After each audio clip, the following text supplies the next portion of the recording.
2 Samuel chapter 20. Now a troublemaker named Sheba, son of Bichri, a Benjamite, happened to be there. He sounded the trumpet and shouted, "We have no share in David, no part in Jesse's son. Every man to his tent, Israel." So all the men of Israel deserted, divided to follow Sheba, son of Bichri. But the men of Judah stayed by their king all the way from the Jordan to Jerusalem.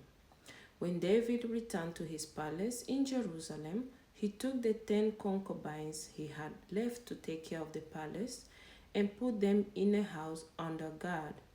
He provided for them but had no sexual relations with them.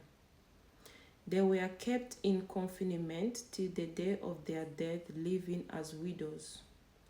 Then the king said to Amasa, "Summon the men of Judah to come to me within 3 days, and be there yourself." But when Amasa went to summon Judah, he took longer than the time the king had set for him. David said to Abishai, "Now Sheba son of Bichri will do us more harm than Absalom did. Take your master's men and pursue him, or he will find fortified cities and escape from us." So Joab's men and the Kerethites and Pelehites and all the mighty warriors went out under the commander of Abishai. They marched out from Jerusalem to pursue Sheba son of Bichri. While they were at the great rock in Gibeon, Amasa came to meet them. Joab was wearing his military tunic, and strapped over it at his waist was belt with a dagger in its shield. As he stepped forward, it dropped out of its shield. Joab said to Amasa, "How are you, my brother?" Then Joab took Amasa by the beard with his right hand to kiss him. Amasa was not on his guard against the dagger in Joab's hand, and Joab plunged it into his belly, and his intestines spilled out on the ground. Without being stabbed again, Amasa died. Then Joab and his brother Abishai pursued Sheba son of Bichri. One of Joab's men stood beside Amasa and said, "Whoever favors Joab and whoever is for David, let him follow Joab." Amasa lay wallowing in his blood in the middle of the road, and the man saw that all the troops came to a halt there. When he realized that everyone who came up to Amasa stopped, he dragged him from the road into a field and threw a garment over him. After Amasa had been removed from the road, everyone went on with Joab to pursue Sheba, son of Bichri. Sheba passed through all the tribes of Israel to Abel-beth Maachah and through the entire region of the Berechites, who gathered together and followed him.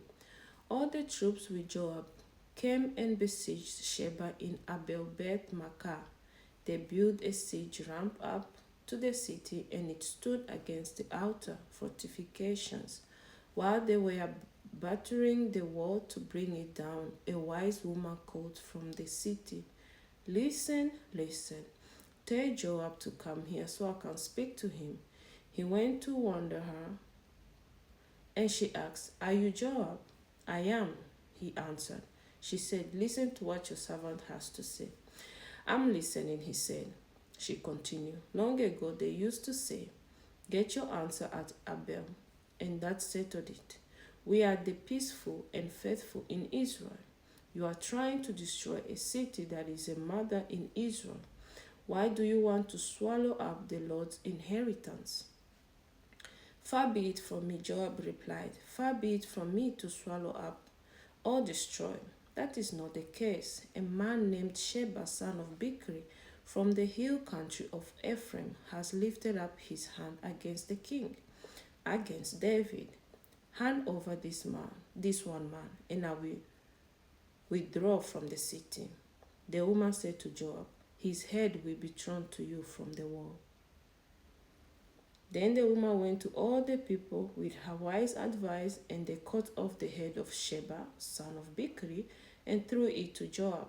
So he sounded the trumpet, and his men dispersed from the city, each returning to his home. And Joab went back to the king in Jerusalem.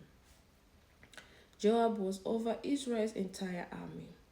Benaiah, son of Jehoiada, was over the Kerahites and Pelehites. Adoniram was in charge of forced labor. Jehoshaphat, son of Ahilud, was recorder. Sheva was secretary. Sadok and Abiathar were priests, and Ira the Jarite was David's priest.